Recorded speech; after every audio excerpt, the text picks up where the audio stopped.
Officer, আপনি বারবার ছবির কথা বলছেন না? ছবিগুলো কে তুলেছিল? সেটা আপনার না জানলেও চলবে।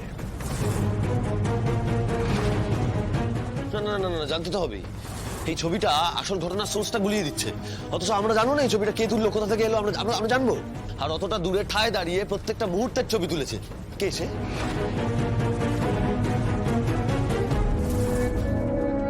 এত কিছু ঘটনা ঘটছে দেখে সে একবারও সামনে আসার প্রয়োজন মনে করলো না, সে চিৎকার করে কাউকে জানানোর প্রয়োজন মনে করলো না। কে সে? প্লিজ বলুন না, কে সে? সেটা আপনাকে বলতে আমি বাধ্য নই। তাই আপনি বাধ্য নন, অথচ আপনি এই ছবির জোরেই আমাদেরকে দায়ী করছেন। না মানে মানে আপনি একটা কথা বলুন, এই ছবিটা আসল না নকল সেটা তো আমাদের জানতে হবে, তাই না? সমস্ত ছবিগুলোই আসল, তার এখনো সোর্স আমরা জানতে পারিনি, তবে নম্বরটা ধরে আমরা ট্রেস করার চেষ্টা করছি। কার নম্বর সেটা ট্রেস করতে পারা যায়নি এখনো। এক্স্যাক্টলি, আপনি সেই লোকটা যখন ট্রেস পাবেন না, তখনই তার কাছ থেকে আপনি ঠিক জানতে পারবেন ছাদে এক্স্যাক্ট কি ঘটেছিল।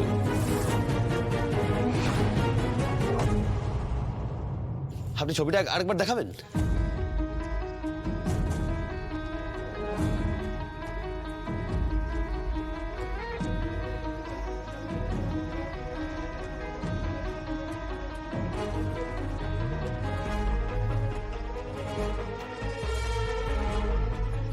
ওকে ওকে, এই ছবিটা দেখে মনে হচ্ছে না ভিডিও থেকে গ্রাফ করা।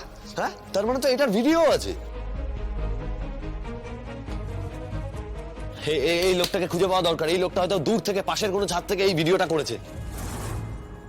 চালাকি করছেন।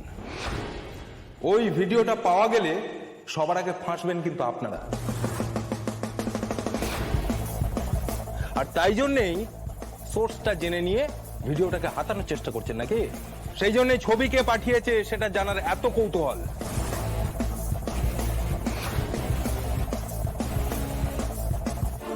বারবার কেন ভুল বুঝছেন আপনারা? আমরা যদি এই ঘটনাটা ঘটাতাম তাহলে আমরা এত জোর গলায় এই কথাগুলো বলতে পারতাম না আপনাদের কাছে। এই যে অফিসার, তাকান ওদের দিকে, ওদের দিকে তাকান। অন্যায়টা ওরা করেছে তাই মাথা নিচু করে দাঁড়িয়ে রয়েছে। তাকান ওদের দিকে, দেখুন প্লিজ। আর এটাকে না গিল্ট ফিলিংস বলে। থামুন, ডাক্তার শেখাচ্ছেন আমাদের। আপনারা আপনাদের কাজটাই তো ভুলে গেছেন। একটা ডাক্তারের কি কাজ? মানুষকে বাঁচানো। আপনাদেরকে মানুষ ভগবানের স্থান দেন। আর আপনারা কি করলেন? একজনকে মেরে ফেললেন। না না না, আমরা মারিনি। এবার সবাইকে অ্যারেস্ট করবো, লকআপে ঢোকাবো, তারপরে বুঝবেন না কি হ্যাঁ।